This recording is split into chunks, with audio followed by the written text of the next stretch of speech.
Hello, Mike. Hello, Bob. How you doing?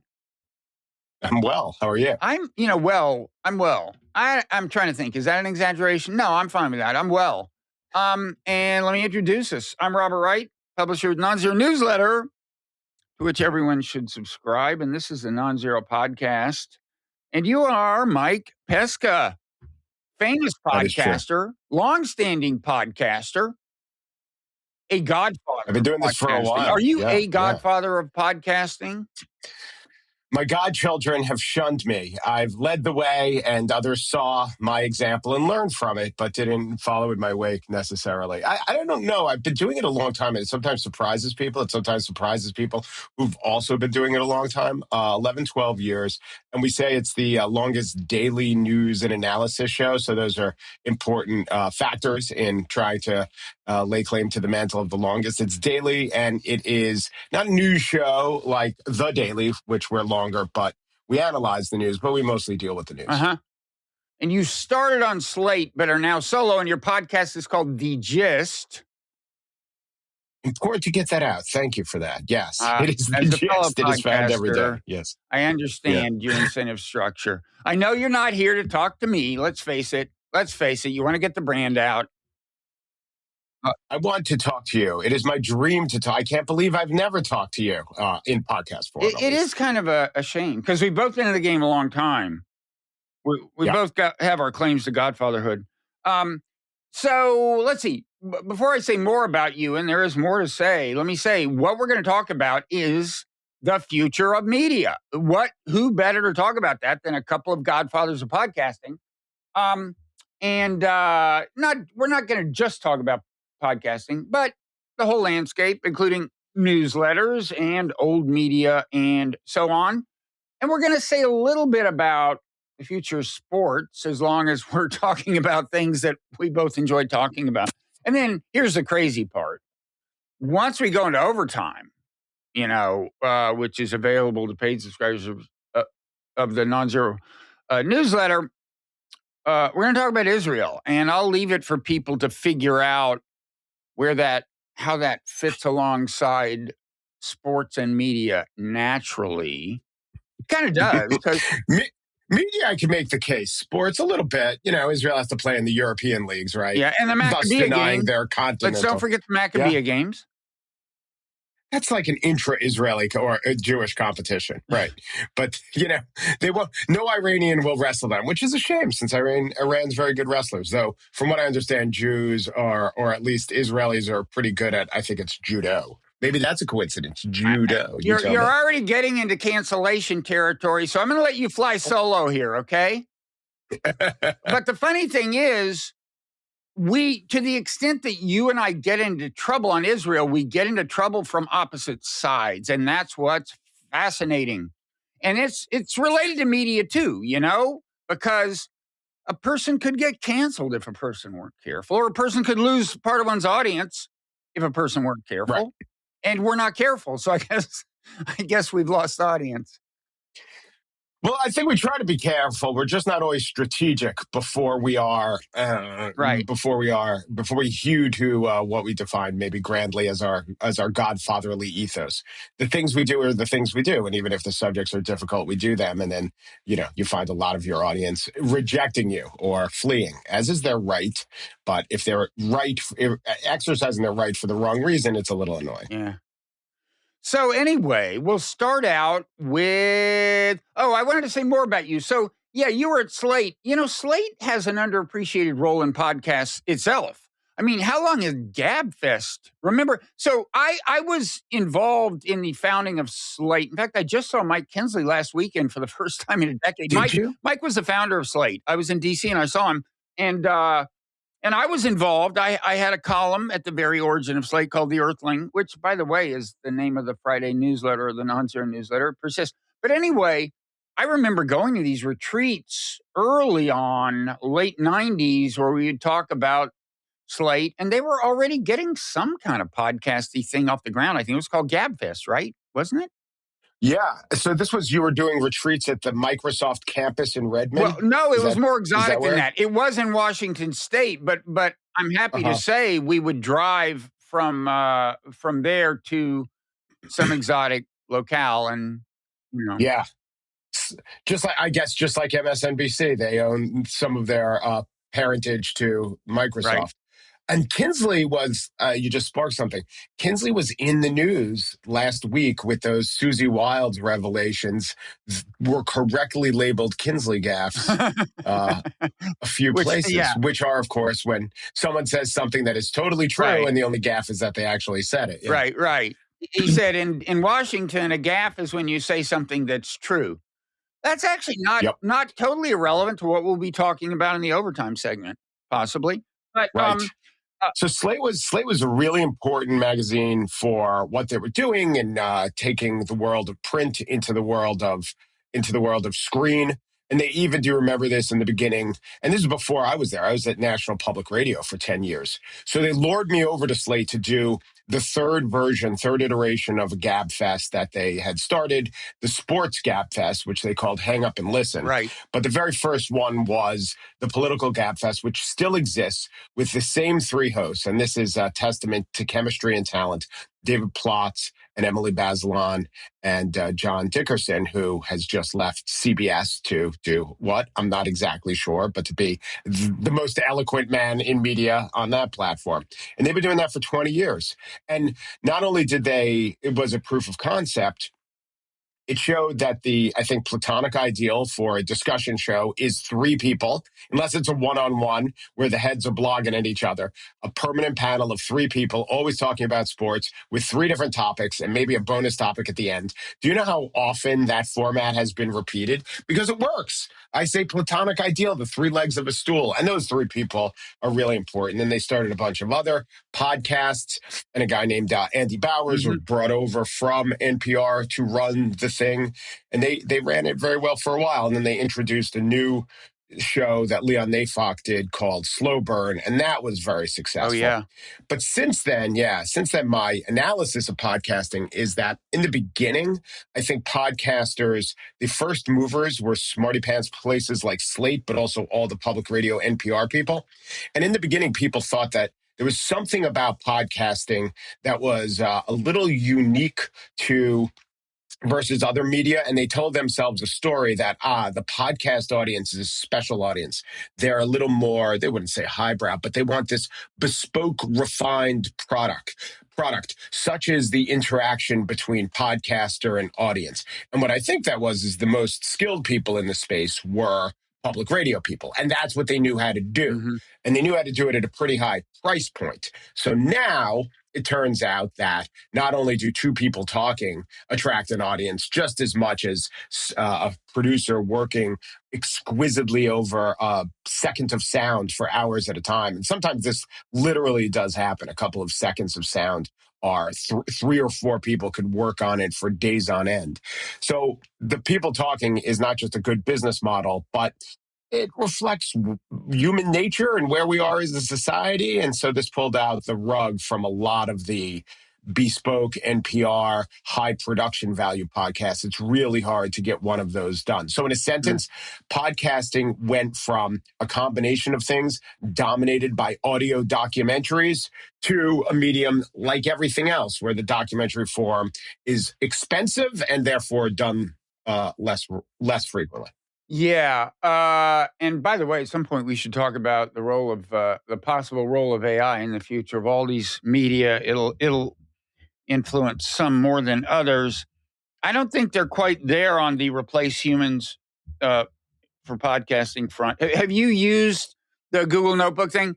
The fake podcast thing? I mean, it's very useful for a certain purpose, but it's not yet going to replace it. No, I used it once to do a segment on the show where I picked sections of actual public radio shows and played it next to the Google thing and showed you just how little value add actual human beings were, because there was something about a lot of, I guess, mediocrely done NPR programs. This is how they build the model. They ape that. They can do that.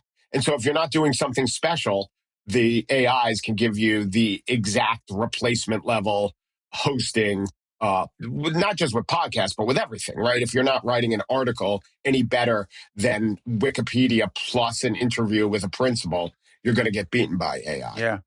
Yeah, the what I've used it for is, and if people don't know, it's like you can just feed it a PDF, like say of a book or something, and then it will generate an actual podcast without any humans involved in the generation that sounds like two real humans talking.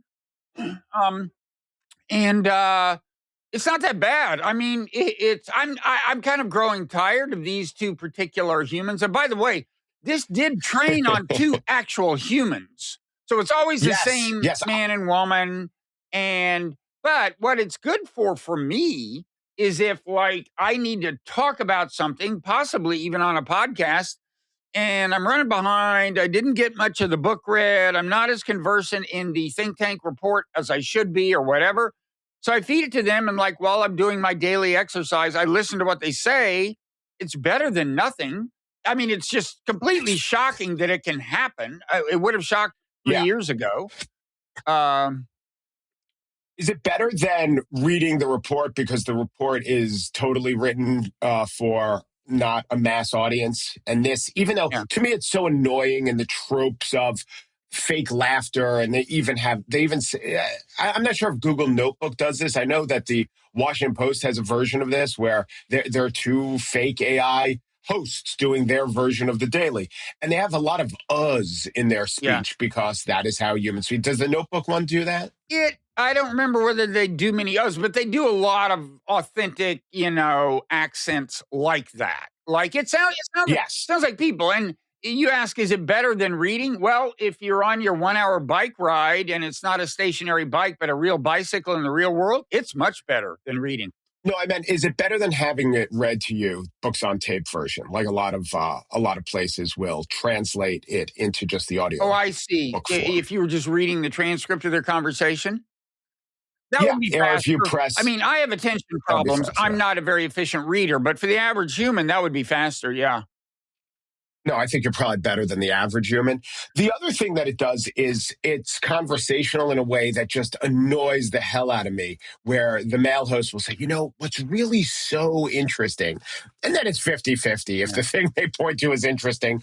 And then the female host will say, I noticed that. I don't need that. But listen to me nitpicking the delivery of computers as exactly I would the delivery of public radio hosts. Yeah, that's so interesting. We could do the version of that. Yeah, Bob. That really is interesting. Well, there are a lot of podcasts where that's built into. We won't get into the New York Times Daily. We won't get into a critique of the New York Times Daily. But I would just say, at least not two people saying, you're right. And another, there's so much agreement. Can you program the two to just have a slap down fight, maybe in the after segment? Maybe just like one brings up Israel and the other loses her shit? That's what we need is a podcast that just falls apart in the middle of it. They never speak to each other again. If it really trained on the humans, the podcast staff would refuse to work if it didn't like the work, if it didn't like the conclusions of the podcast. I'm not going to, I guess we'll get into that later, the question of whether that's happened to you. But okay, so now where we are, so there are these, let's go back to the days of blogging, first of all. That was print blogs, 20 years ago, a little more, because when the Iraq War was starting to happen, blogs were big. There were the so-called war bloggers who supported the war. That was an era of decentralization, we thought, in kind of media power. Suddenly anybody could become, influential, it seemed. Then there was kind of a reconsolidation, I think. I mean, first of all, certain blogs started getting big audiences and becoming dominant, like Instapundit became dominant. But now Instapundit, I guess it still exists. I don't know, but it's certainly not what it was. And I think what you've seen in the blog space, you saw kind of further consolidation of power. But then Substack came along, and maybe that was another decentralization. But the latest wave of Substack is all of these exiles from MSM starting their Substacks. And for me, that's a problem. I mean, attention, I've got a Substack. It's got 50,000 subscribers, but it's taken me a long time to get that. And, now the problem you face is time is finite.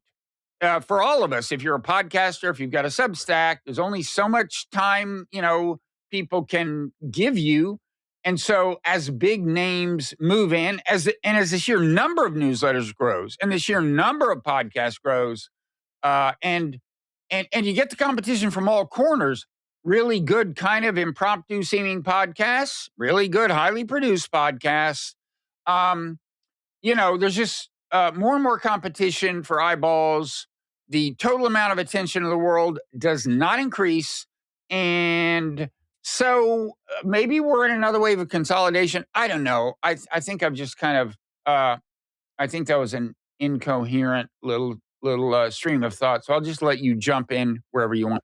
No, but so some of this stuff I'm not expert in, and then I joined this space and became expert in. So everything you're saying comports with my analysis too. The early wave of blogging, and I was talking to Matt Lewis about this, who does his own stuff now, but he was talking about this is mostly the conservative space, that they were telling themselves, oh, the gatekeepers have been, if not stabbed through the heart, set aside, the gates open, and now 100 voices will bloom, but they were experts of one ilk or another within the conservative sphere. So Jonah Goldberg, who would have and was having a fine career, really blew up with his blog. And Michelle Malkin, who is certainly on the extreme right end of things, did too, but so did Matt Lewis. And Matt Lewis was essentially, he was saying, the favorite blog of the John McCain type. And so McCain, the politicians themselves said all the action is in blogging, and Democratic politicians did this too, elevating, Ezra Klein or Matt Iglesias as the bloggers of the moment. And there were less of the policy guys and more of the who's up, who's down guys. But the barrier to entry was lower, but it was still someone with a lot of expertise who could maybe appeal to other experts, because there wasn't a way for just anyone to actually effectively get any blog. Even the New Republic and the National Review, they launched blogs off their platform. So the imprimatur of those brands still mattered. Now, how about you? When you were, I guess you had Earthling and Slate. Where were you getting your attention during the blogging days? How were you earning your attention? Well, I never had a blog. I started BloggingHeads TV with Mickey Kaus in 2005. And that was to the extent that I was getting attention. It was either writing pieces for mainstream media. I wrote, New York Times op-eds, and I still wrote for Slate for a while and whatever. But a lot of the time was spent on BloggingHeads, which for a while was a real thing. In fact, for a while, we ran on the homepage of the New York Times. We would create an edited excerpt, because BloggingHeads was often like, debate, like left, right. David Corn, Jim Pinkerton was a common feature on the New York Times. But we would put, any two people who are having a good debate, we would carve out 4 or 5 minutes, 6, 7 maybe, and it would go on the New York Times. And there wasn't like a micro editing. It was pretty much just that stretch of the conversation. Now, these days, that probably wouldn't be fast moving enough to warrant, to get the attention or to warrant that commitment from the New York Times. But anyway, I think these days it might. I think it was just the topics would be a little more, either you could say carefree or careless, right? I think that there'd be a lot of attention between, we saw Piers Morgan and Nick Fuentes, because all the media is also becoming TV. So the aesthetic of BloggingHeads TV, you guys in your wired headphones, and we could, and the background is maybe a nice set of books, versus someone on a set and someone with a little production value, but saying the most outrageous things. That flies now. Yeah. No, I mean, we were, and, from the beginning, there was an audio download. I don't think it was originally distributed via RSS, so maybe in that sense it wasn't technically a podcast, but I could argue I was doing a podcast 20 years ago, and that it was a platform that often featured two people other than me. Yeah, so I never had a blog. Actually, I had a blog at The Atlantic for 1 year in 2010 or 11. I'm not a good blogger. I'm not the blogging type. But I You're survived. not made of blogging stuff. If you had to do it again, let's say you saw where things were going, how would you have changed BloggingHeads TV to be a $1 million property bought up by Skydance or whoever these It's a days? very painful. Are there any very changes? painful question, Mike. In other words, Bob, how did you fuck up your first mover advantage? Is that what you're asking, Mike? Go ahead, say it. No, I can take it. I'm fine. But the DNA. No, hit me hard. Take your best shot. I'm me here. too. Punch me I've been doing a daily podcast for years, and I'm still doing it out of my own home. I will say, this is a psychological coping mechanism, 100%. But the most obvious things you would have done are things I wouldn't want to do. Like, in other words, the best way to maximize that kind of thing is to just not give a shit about the ideology you're serving or the message. And look, I will emphasize, it's like at the beginning, I wasn't serving an ideology except when I was on it. And look, I was building up an audience for the platform that I then exploited when I was on it. So yeah, I was serving my ideology, but also, it was fair, honest. It was like debate, something that seems more precious now in a way than it did then because we're more polarized. But I would have honest, these two people engaging. And by the way, there was an interesting dynamic. I would get two people on who had said nasty things about each other on blogs, and then they would meet face to face, often for the first time. And I say face to face, they couldn't see each other because this was kind of pre-broadband. What they were doing was taping a video locally, talking on the phone, and then it wound up looking like this looks. But in any event, they were talking to each other, and that had an interesting civilizing effect, sometimes to a disappointing extent. They'd say like, well, let's just agree to disagree. And I'd be like, no, I disagree, anyway, wait, where was I?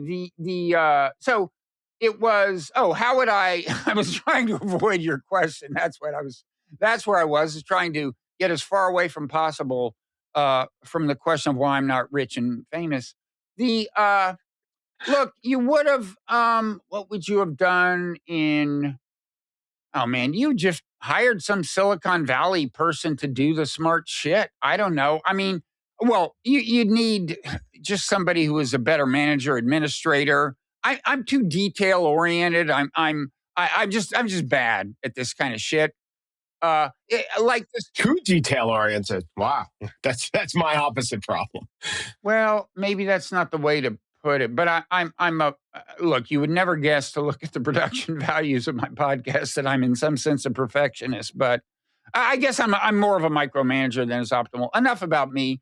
What would you, man, honestly, I don't think it would be that hard. What's that? What you just said about bringing two people together, I've noticed it for a long time. And Ezra Klein and Andrew Sullivan had been going at it for a while, very nastily. And then they got together on Ezra's podcast, and it was so amiable, it was almost shocking. And I began to think about just the dynamics of being nasty in print, or I guess in a silo, versus being nasty even with people over electronic airwaves. I wrote about this in the Washington Post, and I thought it was mostly a good thing, and I still think it is, but I just don't think it's scalable. So I read a lot of literature about polarization and where we are and the extremes of the Nick Fuentes of the world. And I don't think this probably does apply with someone like Candace or Nick Fuentes, but you could take most regular people with a big to medium sized platform who want to operate as generally liked people in the world and don't have FU money or an FU audience, and they'll get along, right? They'll get along because that's who we are as a species. But what does that really mean or say other than a little blip of false promise? I mean, I've been to many of these things, and then the congratulations of the people who can agree to disagree. I keep coming back to words like false promise, or, it's a signal of a hope that actually is only achievable in the weird format of a podcast as opposed to how we're actually going to interact in real life, which is online, which is so often online. You can't discount that. Yeah. Yeah. one related frustration I face in the current media environment is just that obviously the way to maximize your audience, and right now, social media is transforming into non-social media basically because a new kind of algorithm, the TikTok algorithm, is starting to govern Twitter and so on. So the dynamics are changing. But what I'm about to say was certainly true a couple of years ago. And I think I actually think it's still true. I'm just not quite sure. Uh, which is that the best way to get to build up an audience is to mobilize your tribe, to talk shit about the other tribe, to single out people in the other tribe. And the most efficient way is to dishonestly depict what they said, to take cheap shots. Yeah. And, there are people who have made an art of this, and I'll name a name who's on my side ideologically. Well, not entirely, but left of center like me. And it's this guy, Aaron Rupar. I haven't checked in on him lately. I don't know if you know the guy, but he does these tweets. He used to do these tweets last time I looked at him, and he built up a huge audience. He was I think he was at Vice for a while, but anyway, he's gone solo. And they were always quote tweets depicting somebody like in the Trump tribe or the conservative tribe. And it wasn't quite inaccurate what he said, but he was kind of taking them out of context, getting the maximum, and like we could all do that. It's just like, it's not productive. I don't find it fun. It's the opposite of what the world needs. And those are the people on both sides who have no trouble finding an audience. Yes, I got into it with Aaron Rupar while the first version of the Trump administration was waning. And my theory was totally wrong, which is that in this crazed moment, what Aaron Rupar delivers, which are mostly out of context tweets of horrible things that the Trump administration of MAGA says, there's going to be a declining audience for that. And there wasn't. Yeah. It's a definitely less extreme version of libs of TikTok. It's look at these idiots Twitter, right? And sometimes I don't know if there are many that if you saw the whole thing, you would just smack your forehead and say, no, that's not what they were saying. But they're all in, and I hate this cliche phrase, they're all in a certain bad faith, right? They're not trying to explain what actually happened to a fair-minded person. Go ahead. Yeah, they're not. It's like if there was the ideal fair-minded observer, would you ever present it in this way? No, you wouldn't. But there isn't the ideal observer, and he understands the audience. And his only trick early on, he had this editing software that could clip small pieces of video that you would say, doesn't everyone have that? Now they do.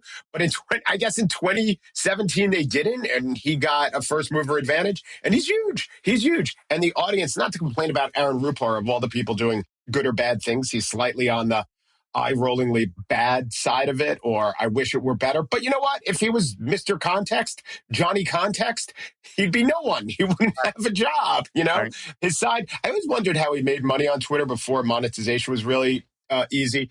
And he had I'll say this a little dismissively, side hustle of doing trainings about how to be relevant media. I have no idea if any of them worked, but yeah, it's just, there are so many people who are of that ilk who embody exactly what you say.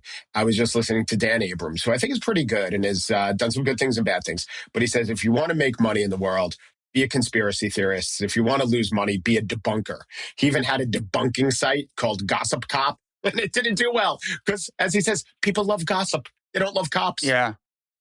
Maybe if you were a conspiracy theory debunker who focused on one side only, I think you might have a shot. But anyway, yeah, it's a problem. I mean, it's especially a problem for me because I have perhaps ill-advisedly made it almost part of my brand that I don't do that. And, that makes it more awkward when you do it. It's harder to subscribe to the business model that your own business model purports to be opposed to. But yeah, I don't want to whine too much, but I'm trying to. Although there are plenty of Christian preachers who, had extramarital affairs and it helped their business, I think. Yeah. Well, maybe I'll just have an extramarital. Oh no, that's a different different realm of aspiration entirely. I've offended you, my God. No, it's true. Top right. But they had those privately and secretly and hoped they wouldn't be uncovered. It's hard to become a tribalist in a way that helps builds your audience and do it secretly, I think. But anyway. Yes. And it's hard to do it with any generosity towards the other side. It's hard to do it. Sometimes what I do on the show is I say, yeah, you're right. Directionally, you're right. With, say, let's take something. Dan Bongino said, when I was an opinion guy with my own show, I came to certain conclusions about who bombed the DNC and the RNC. Now that I'm with the FBI, I'm in a different line of work. And everyone took this to mean I used to be able to lie my ass off. Now I can't. But that wasn't what he was saying. No one wants me to hear the full giving Dan Bongino every benefit of the doubt context. So I don't, except here once in a half a sentence. Yeah. So I don't know. Do we just sound like guys who are whining? Well, you tell me what is working for you changed? I mean, you have a big audience. I mean, we'll talk in overtime about ways to talk about Israel that might reduce one's audience, but you still have a big audience. Have you found yourself adapting what you do to the changing landscape? Not so much in terms of my format has stayed the same, and I'm open to experimenting and tweaking it, but some of the stuff is it works well enough as a delivery mechanism for what I want to do. I do have a couple of sort of shows within the show. I interview a comedian once every other week with the Comedy Cellar, and it's called Funny You Should Mention. Mm-hmm. And the point of that show is to get into, one of the slogans is unpacking the profundities between punchlines. Just I was noticing all these comedians were being held out as truth tellers. This has gone on for a while, but maybe it's increased a little bit that it is the comedian who could see. It is the comedian who is holding up the lamp to society. So if they're going to be essentially funny op-ed writers, I'll question them as if they were public intellectuals. Sometimes I do it that way, and sometimes when the conversation doesn't lend itself to it, we'll talk about other things. So that's one show. And another one is Not Even Mad, which is something like you do, except I insert myself in the middle and try to bring a left person and a right person. That show is almost always good, but sometimes it breaks format because it's like you say, people get together, and even if they're inclined, ideologically inclined to disagree, they're usually temperamentally inclined to agree and get along because we're humans of a species. So what I'll do is, instead of totally changing the format of the gist, incorporate different little ways of doing versions of the show, one day a week, and then the other one is sort of alternating every other week with Not Even Mad and Funny You Should Mention. I don't want to sound like two guys whining or complaining. There's a lot of interesting stuff being done in podcasting. What I always like to do is have those interesting people on and talk about it and point my audience to it. And one guy is, do you know this guy, Isaac Saul of Tangle? I don't. So Tangle, and it got a meteoric bump when This American Life did a segment on it. The premise is we're a polarized nation, and it's great to have some shared truth.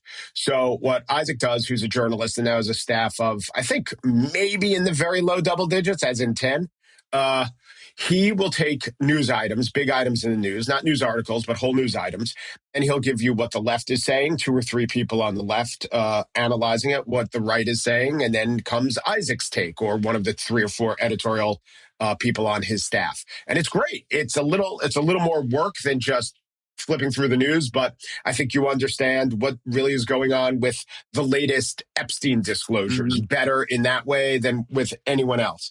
And he's doing really well. Now, the question is scalable. Can it replace media? Is this the new version of media? I don't think so. I think it's a very workable niche. I even think that what Barry Weiss is doing, if you take what she's trying to do, or what she says she's trying to do at CBS, which is to present a news network that's between the 40-yard lines consciously. I don't know if that becomes the number 1 network, but right now it's the number 3 or 5, depending on if you count the cable networks. So there's something to be said for a future where the kind of news and presentation that we like has purchase. I don't think it dominates. I don't think it's the new CNN. I think that all the trends you're talking about are so overwhelming that people want to talk to their tribe and think that the other tribe are satanic all the way down. But I think there's a possibility for success there. Yeah.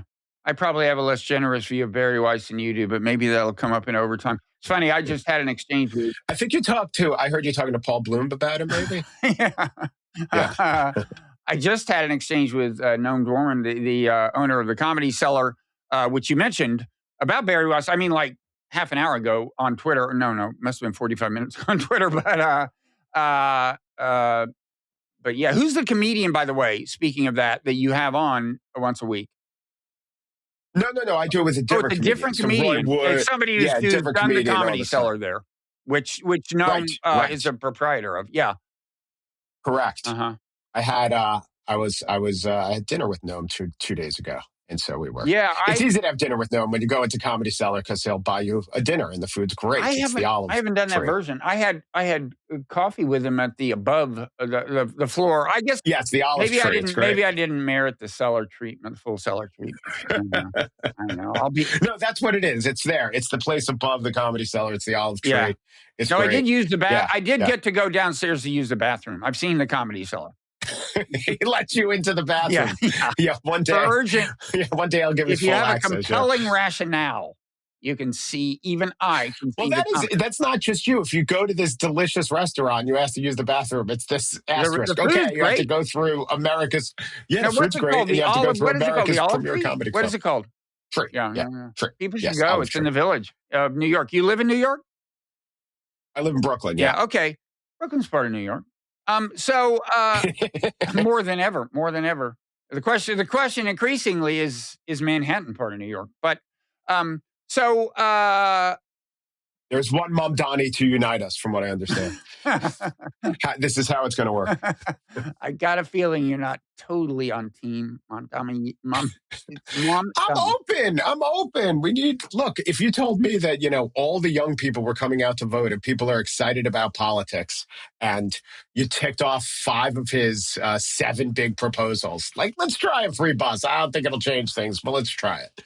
I was wondering, will homeless people not now sleep on the buses more? Am I thinking too far ahead here? But if it's free. No, you're thinking 1.5 steps ahead, which is more than the planners have. So yeah, this is a problem. This is what happened in Austin. I like when they do stories about Des Moines, how it worked in Des Moines. I'm like, yeah, that's really applicable to New York City. And have comparison. How many times have I said, New York reminds me of Des Moines? Yeah. I was watching Spinal Tap with my kids last night, and I so far overhyped it because it's my favorite movie. Okay. And my kids are 19 and 17, and the 17-year-old just rebelled against me insisting this is the funniest thing he's going to see. But the 19-year-old loved it. And there is a line in there where David St. Hubbins is saying, I don't know, we got canceled out of a place called Des Moines. It's in India or something. Well, part of the generational issue with that, I think, is it's part, it's to a large extent a spoof of a genre, a documentary genre that doesn't really exist. That isn't what documentaries are exactly like anymore. They're somewhat like that. You should get the joke, but. Yes. So this is exactly my critique. Well, maybe a degree off, which is that part of the joy of it, and it hangs together as a very good 3-act movie with rising drama and all of that. But part of the joy was it basically invented the mockumentary. Yep. There was the Ruddles beforehand. There was a Danish one about a serial killer. But it was so new, and you had to kind of orient yourself. And now we've been so oversaturated with that form. It's the default form of so many NBC shows. They just do think, because, The Office was successful and other lesser shows, but Modern Family was successful, to the point where I think you have to make a choice not to do a sitcom as a mockumentary these days. And it's not only not special, it's oversaturated, and whatever jokes there are, whatever joy there is in kind of figuring out the genre, it doesn't exist anymore. It's like listening to Sgt. Pepper's, because all the great engineering feats have been so incorporated into every other bit of music, it doesn't seem revolutionary. Okay, so we had said we would talk about sports, the future of sports. I could do hours with you on that. But we don't have hours before we head into our overtime segment. But let's talk a little about the future of sports. First, I could do the standard old guy complaints. Why don't they call traveling anymore? I guess I won't do that. But so I think the big issues are like, is sports becoming something so different from what it is that it's in danger of self-destruction? I'm thinking of gambling. I'm thinking of name, image, likeness. We'll get into that. But quickly on the traveling question, Yeah, yeah. I assume there's been no actual change in the rule book, because I'm sure if you looked at the rule book that existed 30 years ago, they're obviously traveling and not. You can't take 3 steps. I'm sorry, according to what it used to say in the rule book. And I have the same question about pass interference in football. That has changed, but have they changed the rules, or they just no longer pay attention to them? They've reinterpreted the rules. So this gather step or the Euro step is what makes it look like a third step. But if you break down forensically, Zapruder-like film, you could technically see the case that they're only making 2 steps, and this is what they were doing all in Europe. And Manu Ginobili came over to the NBA and started doing it. And we're do we just illegalize all of Manu Ginobili's game? It's a pretty good game. And there's the case that it really is 2 steps. How often your feet hit the floor without dribbling. And then there is the gather, which is a part of dribbling. So to break this down to people who don't watch it. Yeah. I'm going to stick with the old guy complaining shtick. I'm sure I had assumed that what the rule book says is once they have 2 hands on the ball, the counting starts, and you get. When I played in high school, it was like 1 step. That's it. You can put your foot down 1 time. I think I'm counting right. In any event, they now give them 1 more step than they used to give them. And what is this gathering shit? You put 2 hands on the ball, and the fucking dribbling is over. Okay, and then you get a finite number of steps. And if you're going to change the rules, rewrite the fucking book. I'm sorry. I should calm down. Things were less bouncy in your day. Now it's you get the ball, step, and then there's a jump. So yeah, it's I understand step, that, jump. but it's just, I'm sure it's not what the rule book says. Sorry, I have to go with reinterpretation. There is an analogy with pass interference. Like it used to be like if the defensive player touches the guy before the ball gets to the receiver, the like split end or whatever, like that was pretty much pass interference. The split end, the flanker, Lance Allworth and those of his ilk.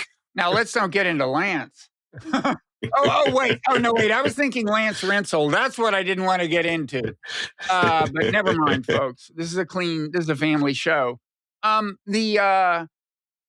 So just quick little analogy here. Pass interference is an inherently hard thing to call. That it's not like traveling. Right. Traveling, you can lay down the law and decide whether they're violating it. And folks, they are. Pass interference is inherently trickier. I mean, more contact is allowed at that end, and more contact is allowed in basketball than was allowed like 40 years ago. When I was in high school, the way they handled the challenge of figuring out, was this too much? Was this too little? Was they had a foul that I think was actually called even reaching in. Does this ring a bell? Mm-hmm. It was like, if you were guarding a guy and you just reached your arm around the body, they would say reaching in. It didn't matter whether you actually touched him. It was just like, we need a bright line, okay? We're going to be strict. It's a bright line. Anyway, enough about that. You can say anything about pass interference you do or don't want to say. We'll move on to gambling. I don't think those things have hurt the game at all. I think that mostly what has hurt the game, before we get to the gambling, is the introduction of technology. And maybe there's a societal analogy, the pursuit of justice without acknowledging how hard it's going to be and who defines what is justice. So I don't know, maybe it's a little like body cams. But now that we have all these ways to so finely look at how the ball interacts with the ground and everyone at home can see it, football, basketball to some degree, baseball in certain ways has become an exercise in forensic videography. Yeah. And since we're all watching the game at home, this is really what our sport is. So we're definitely not better than any of these athletes, but we could debate whether the ball was controlled while scraping the ground. Or my absolute least favorite, which is in basketball, sometimes the defender will slap the ball out of the ball possessor's hand. But this is just how physics sometimes work. If you could slow it down and look at the grains of every frame, the ball actually is in contact with the possessor's hand last, after the slap. But it was entirely the slap that got it out of the guy's hand. And if we didn't have the tool, we would say, oh, the defender slapped the ball away. The last guy to touch it was the defender. But now that we have the ability not to say this, we trick ourselves and we work ourselves into a lather trying to get it, quote unquote, right. And by getting it right, we lose sight of the fact that these things are meant for entertainment. We could get into that with NIL. I hope we do. These are entertainment properties. When we slow them down for 3 minutes, and especially apply that 3 minutes only in the last 2 minutes of a 40-minute game in NCAA basketball, there's no logic to that. A jump shot made 4 minutes in is worth just as much as a jump shot made with 2 minutes left. But it is unbelievably annoying. And it's interesting how there's so little way to unravel that. And I guess the leagues, the NBA are more attuned to that. The NCAA has fewer stakeholders to nudge them off their position.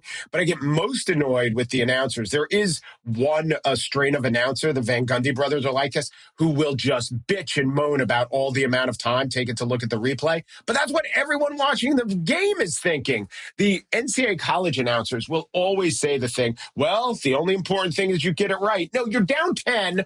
This won't affect the game. And we saw who slapped the ball out of the fella's hand. Well, plus, life is hard. Justice doesn't always happen. I wrote a piece for the New York Times when I had an online column, I don't know, a while ago.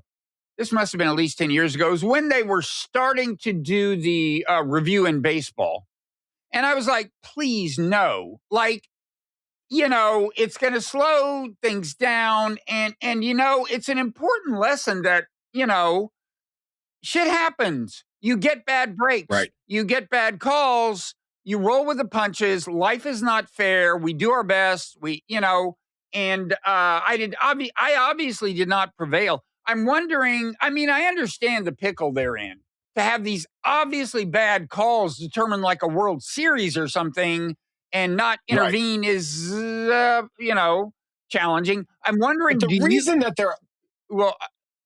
they're so obviously bad is the technology allows us to see that. Now, sometimes Don Denkmeyer with the Cardinals, yes, sometimes we could all see that even with our old grainy non-HD TV video. Yeah.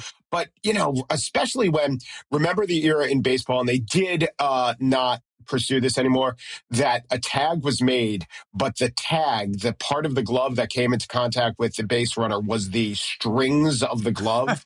It is now strings don't count rules, because once you start calling guys out, you got 5-foot strings on gloves, right? Yeah, I see where this could head. Right. You're in emanations of penumbra territory, baseball version. Yeah, no, that makes sense. Name, image, likeness. If there's anybody who doesn't know, this happened, I guess, a few years ago. They decided that college athletes, the amateur ethos has been in decline for decades, you could say, because when I was a boy, Olympic athletes were not allowed to have had any professional involvement in sport. You didn't have NBA players on basketball teams in the Olympics. And people said, wait a second, the Soviet Union, for these guys, it's a career being an Olympic athlete. They get paid. And that was one thing that led to the change of rules. But in any event, the latest iteration of the demise of the amateur ideal is college athletes can now, people can pay them to use their name, image, or likeness in ads for commercial purposes. Now, when this happened, I predicted accurately, I think, that this was kind of the NIL would often be a cover story for what used to be illegal, which is just the local booster who has a lot of money and wants the college team to succeed, pays good athletes to come to the college. It used to happen under the table. When they caught them, it was a scandal. And now they can just say, I'd love to put out an ad with you. Here's $1 million and I'll put it on my website once, or whatever ritual they go through.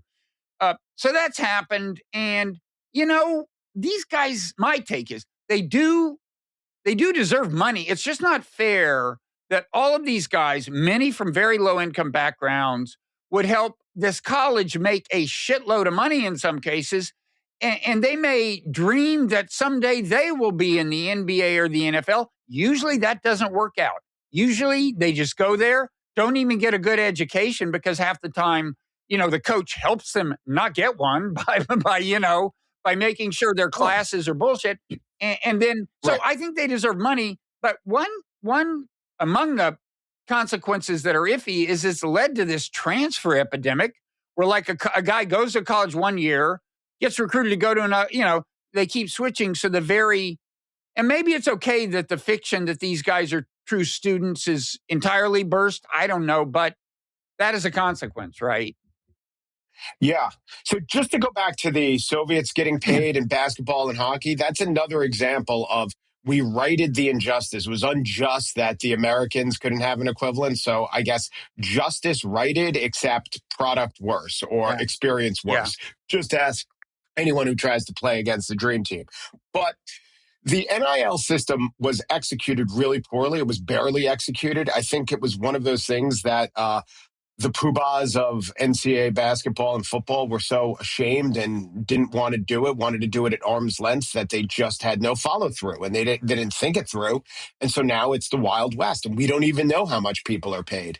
And then sometimes the athletes don't know how much they're paid. The information being powerful, it all is in the hands of certain boosters and certain agents. So there are situations where, unlike the NFL, where if an offer is made, rumor of an offer can be made to a kid, and then he says, I'm coming to University of Las Vegas, Reno, and then, it wasn't a $600,000 offer, no, it was 400. You told me 600,000. Now I'm screwed out of my old team. There are guys who have played for 7 teams in what's supposed to be a 4-year college career, with injury redshirting, with COVID, that gave guys another year of eligibility, but 7 teams.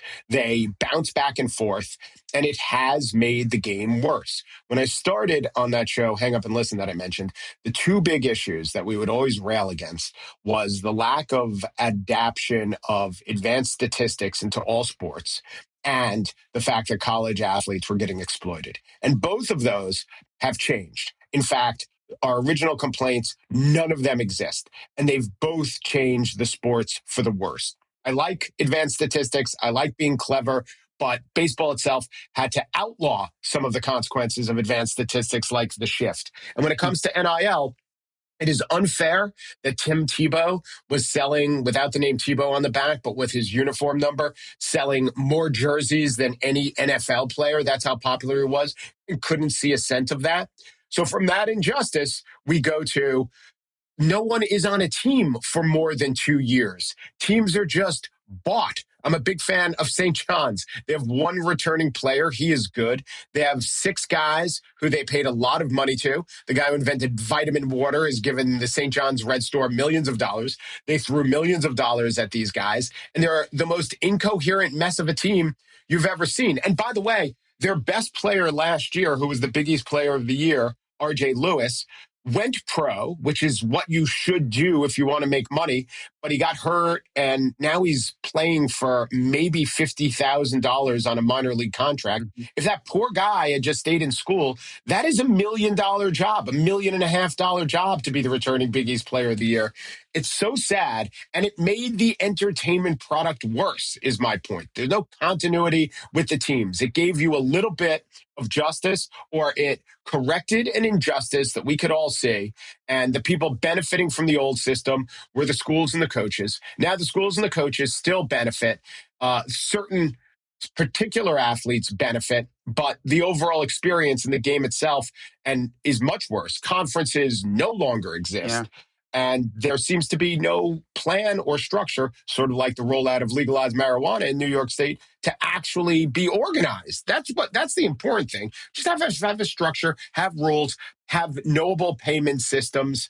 the absence of an injustice isn't justice, I say. Yeah, I do worry that it's, as your experience with St. John's kind of attests, it's going to make it harder to be a loyal fan. Wouldn't be the worst thing in the world if college sports fell apart. I mean, American college sports is almost a uniquely, a unique thing to begin with. Countries survive without our version of sports.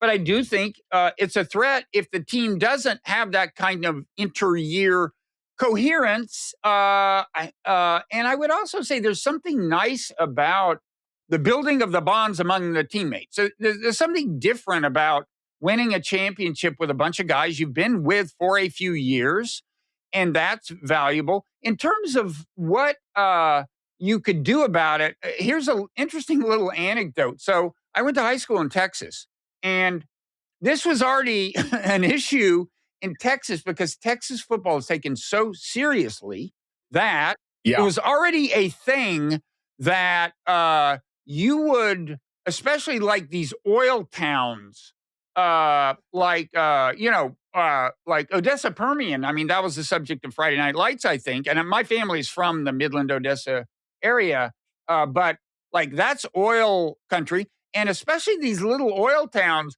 would pay guys, what they would do is they would say to the father of a great athlete who lived far away, we'll get you a great job at our place. That was a form of the bribe. So what they had done was, if a first-year transfer student at a high school could not play varsity. And the funny thing is, I was going to a high school on Fort Sam Houston in Texas because my father was a lifer, a career military officer. Everybody was a transfer student. I mean, at that high school, it was just full of people who were there for the first year because that's the way the military is. I remember a great running back, a junior who couldn't play varsity. But anyway, that's one fix in principle, is just to say, no, if you transfer, you have lost a year of eligibility, right? Wouldn't be the worst thing. But have you thought? Used to be the case. And the society, technology has actually solved the problem that they were trying to solve. And it's in the name, image, and likeness. So it is a fiction, as you say, right? It's just a way for boosters to have a fig leaf, a pretext of paying a guy for their name, image, or likeness. And when I talked about the injustice, the go-to totemic injustice of Tim Tebow selling all these jerseys, look, high school athletes and college athletes are very popular on Instagram. They're very popular social media content. All you do is change the rule that says if you have social media and you have however many followers and someone wants to pay you to do advertising on your social media platform, that does not interfere with what you do for your extracurricular activity. Right. And knowing now that the argument used to be, well, it could be an end around. We've already legalized the end around. So all you have to do is say, our new name, image, and likeness regime is not to have a ridiculous rule about whoever earning money on the side. And then it becomes a lot easier. You take it away from the schools. You get these boosters out of it, and you don't have to pay. There was speaking of gambling, there have been many gambling scandals, and a very little attended to one is a number of players on very, very bad Division I teams. So there are more than 200 teams in Division I basketball, and players on, I think it was Sam Houston State. I'll find out the real team. Three teams have been suspended and kicked out of basketball because they very clearly threw games. And these guys, so if there are 13 scholarships and 200 plus teams, we're talking about thousands of players. And if you're paying all of them, or if you're obligated to pay all of them $40,000, $50,000, $60,000, and they're upset that they're not getting paid more money, you're going to have temptations like throwing games for sports gamblers. Yeah, that leads us to gambling. I'll quickly say that I think the social media solution makes sense. Just let them monetize their feeds. But it does, it could erode intra-team unity in the sense that now you have an even bigger incentive than players inherently have to want to be the star. That can get in the way. On the other hand, a lot of them are trying to build up big social media feeds already, so wouldn't be the worst thing. It seems to me like better than the current system. So yes, the teams, by the way, the teams with suspended players are powerhouses: New Orleans, Mississippi Valley, and Arizona State, which is actually a decent enough team.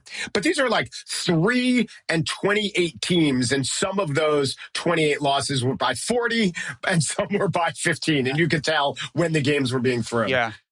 So quickly, before we head in overtime and try to get ourselves into trouble, but at least in front of a smaller audience, what's your take on gambling? I mean, to set the scene, gambling, of course, has it used to be just verboten. You couldn't get anywhere near professional sports, certainly. I mean, like Willie Mays, I think after he retired, he was going to be a spokesperson for a legal casino in New Jersey or something.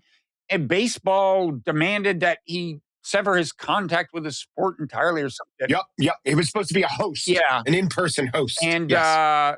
And look, you can understand the cause of the phobia. Obviously, players have been known to get paid to throw games or just to help give away points when there's a spread. But one thing that's happened now is this micro betting where there's people out there betting on like, what's the next pitch the pitcher will throw? Well, first of all, it's easy for the athlete to convince themselves, look, this isn't going to affect the outcome of the game. It's one fucking pitch. So it's we've had a scandal within the last year. I don't keep up, but I know that some player was that was baseball, right? There was a baseball, there was an NBA, there was an NBA mafia poker game scandal and an NBA game throwing scandal. They've had all of them. The NFL players have been suspended. I think hockey has avoided it largely. Yeah. But so do you have A, concerns, and B, a solution if you have concerns? Yes, I have tweaks. So the rollout was very bad. It was state by state. We won't even get into that. Some of the different states bargain different rates. So New York got a great percentage of the amount gambled, whereas states like Kansas, and the New York Times wrote about this well, pretty much over a steak dinner and a bunch of cigars, their legislators bargained away the cut that the state would get. So that's pretty horrible. The other thing, before we even get into sports gambling, the real scourge is online casinos, which are, you could play a slot machine on your phone, and this just ruins people. The percentage of state revenue from these online casinos, and very few states, seven states have them, this should just be legalized. This should never have been allowed to take place. It's ruining lives for a bit of tax dollars. As far as the gambling, this all changed when Adam Silver, first among the commissioners, the NBA commissioner, said that we need to embrace this rather than fight this. And the fight goes all the way back to the legitimacy of the game. And Kennesaw Mountain Landers, who came in as commissioner after the 1919 Chicago White Sox threw the World Series. And he was right. If people thought that the outcome of the game was illegitimate, people wouldn't watch the game. Absolutely true. And had to be enforced and vigorously enforced, I think, for about 50 years. And then it became, Pete Rozelle, the commissioner of the NFL, definitely agreed with that. In the beginning, Roger Goodell did, because that was what he had always been taught. And there's something about the phrase integrity of the game that concentrates the mind and rallies the troops. But it was also true, and there were legitimate arguments that gambling can now be controlled. There is a benefit to having it be legalized. One is that just taking it out of the shadows, that old argument, it won't be controlled by the mafia. It could be controlled by, or give some money to the states. But also, if someone is throwing a game, these somewhat advanced algorithms can detect that. And that is true. All the guys that you're talking about were detected because of unusual activities that monitors, either human or computer, have picked up. Mm-hmm. However, 19-year-olds, 21-year-olds don't have developed prefrontal cortices.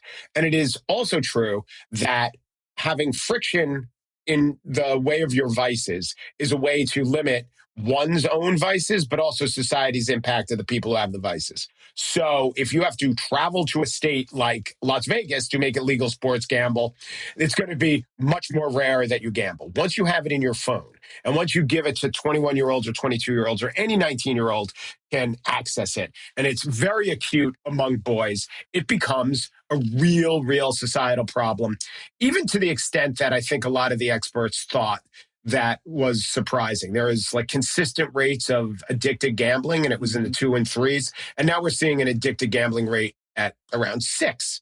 And the people it's ruining are young people. And so this is a atmosphere, this is a landscape that is far worse than even proponents of legalized gambling, of which I was one, had thought possible. As far as tweaks, you go with the low-hanging fruit first. You take these prop bets. Will the next pitch be a ball or strike? You take them off the table. You take the individual stat bets off the table. So this is, will an individual player have more or less than 12 points, 5 rebounds? And the reason is these are really easy to throw, especially on the under. How do you do it? You do it like Jonte Porter, who is the NBA player who was kicked out of the league, did it. Just fake an injury in the first quarter. And then, of course, you hit the under. So you have to take all these bets under the table. I wouldn't allow any betting on a level of NCAA basketball or football below high Division I and maybe the tournament. I don't think people will throw games during the tournament. But, the gambling companies have to give up a lot. And one secret is, it's not been a great business for the online gambling companies. They spend a lot of money in customer acquisition. They give a lot of their money to certain states, not Kansas, but New York. And if you look at the profits that they were promising and you look at their stocks, they've not been doing well. ESPN even got out of the gambling business. I mean, they're in the gambling business, but they now have a partner. They don't have ESPN bets. So that's another thing. If you want to talk about enjoyment of the game, just all these stats about the Packers are now -1.5 in the in-game spread, flashing that on the screen. It seems antithetical to why we got here in the first place. Yeah, well, that was a pretty definitive take. We're gonna. It's long. No, it was. You're very dynamic. You're clearly a veteran, successful podcaster. And again, before we head into overtime, the name of your podcast is The Gist, and you also have a newsletter relatedly called The Gist List. I was thinking, like, if you did like a monthly, for people who don't have time to read your newsletter like all the time, and you had like a monthly review, it could be called the Gist List Missed, like in case they missed the Gist List. Yeah, or it could be just an ephemeral version of it, M-I-S-T, the missed. Oh, yes, the Gist List Missed. And then I could do like a critique newsletter called the Gist List Missed Dist. And I've thought about and then I could take every 4 words and just play them, and that could be the Gist Missed List Dist Swiss, as in cheese, with all the holes in it. I think the quality of rhymes is diminishing. Anyway, so overtime, and this is really the content I personally would be willing to pay for. If I had any money, I mean, if podcasting were a more lucrative business, I mean, I'm not trying to tug on any heartstrings here, but you get access to overtime by being a paid subscriber to the Non-Zero newsletter. I encourage that. You'll also get the warm feeling you get when you subscribe to a newsletter that professes to uphold the values of anti-tribalism. And who doesn't want that feeling? Mike, who doesn't want that feeling? This is what we pay for. We pay for 2 things. Some media apostate who leaves CNN or the Washington Post in a huff. I guess they get 100,000 followers automatically on Substack. But what we're talking about here is what you should pay. Oh, man, I couldn't have said that better. Okay, but anyway, thanks to everybody who's followed us this far. In overtime, we're going to talk about the perils of expressing opinions about Israel, or maybe a particular category of opinions to one side or the other of the center. And I guess you and I have expressed opinions on different sides and both gotten into a certain amount of trouble. And we will talk about that. So hope you follow us into overtime. If you don't, thanks anyway. And we'll see you next time.